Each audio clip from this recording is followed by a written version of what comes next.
Push day plus easy run tayo ngayon. So, unahin na natin yung pec deck, pre-exhaust ng chest, focus tayo sa squeeze and stretch, controlled tempo, make sure na yung chest natin yung nagwo-work dito, hindi lang yung shoulders.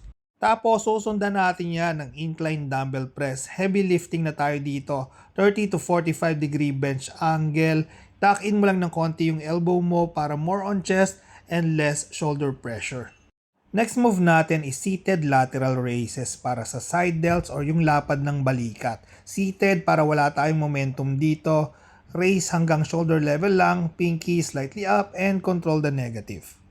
Next, compound move naman tayo sa shoulders, dumbbell shoulder press. So sa shoulder press, wag naka-flare or palabas ang siko. Itakin mo lang ng konti sa harap kagaya ng ginagawa ko dito.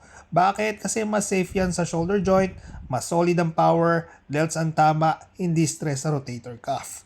So press lang paakyat in slight arc, core tight, ribs down. Control dapat pababa, walang ego rep.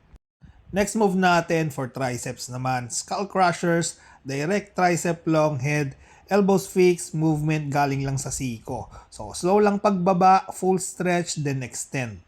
Then yung finisher natin is tricep push down with rope, spread the ropes pababa, squeeze hard, no swinging, strict reps tayo dito, AMRAP or as many reps as possible, okay? Then after lift, easy run lang tayo, stay lang tayo sa zone 2. Dapat kayong pa rin maipag-usap habang tumatakbo, hindi yung hingal na hingal ka na, okay? So, focus lang natin dito is just to build endurance and to improve recovery, hindi ito race.